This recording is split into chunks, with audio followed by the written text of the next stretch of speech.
Title: Youth Alarm, Suicide and Homicide Rates Skyrocketing Among Young Blood, Breaking Heart-Wrenching Records. TLDR, suicides and homicides have sadly become the top-ranking chart hits among young peeps in the US, with rates spinning out of control, according to a grim new report from the CDC.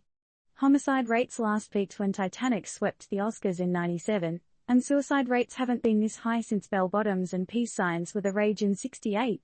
Dive into the deep end, folks. In 2021, the Grim Reaper was doing overtime among kids and young adults aged between 10 and 24. Suicide and homicide, clocking in at about 11 fatalities per 100,000 peeps, were the second and third leading causes of death in this age group. Wait, what's even more bone-chilling? The homicide rate for our younglings in 2021 was the highest since Leo declared he's the king of the world in '97, and the suicide rate? It's been the highest since flower power was all the rage in '68. 2010 was the year when suicides started to outnumber homicides for these youngsters. And the numbers kept rising like a balloon at a birthday party.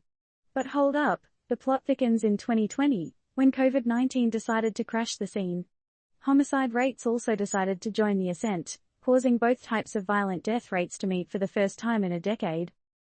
In the junior squad, the younglings aged 10 to 14, the gap between suicides and homicides was a double whammy. For them, suicides in 2021 were twice as high as homicides. 2.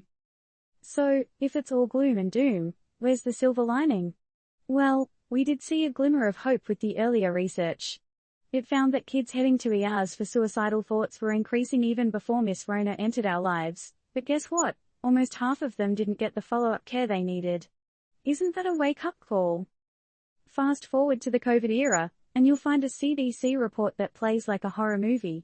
It revealed suspected suicides and suicide attempts by poisoning among younglings surged during the pandemic, especially in children aged 10 to 12, showing a 70% increase from 2019 to 2021. Whoa, did someone hit the fast forward button on this? For the teens, ages 15 to 19, the story flipped. The homicide rate was higher than the suicide rate. And remember this nugget of wisdom: guns were the main stars of this tragic narrative, outpacing car accidents as the leading cause of death for children and teens. It seems like firearms scored nearly 1 in 5 childhood deaths in 2021. So, as we stand at the crossroads, isn't it high time we ask ourselves some tough questions? Are we doing enough to support our youngsters? Are we aware of the signs when they're struggling, and do we have the tools to help them out of the darkness? Are we prepared to face the aftermath of a pandemic, not just in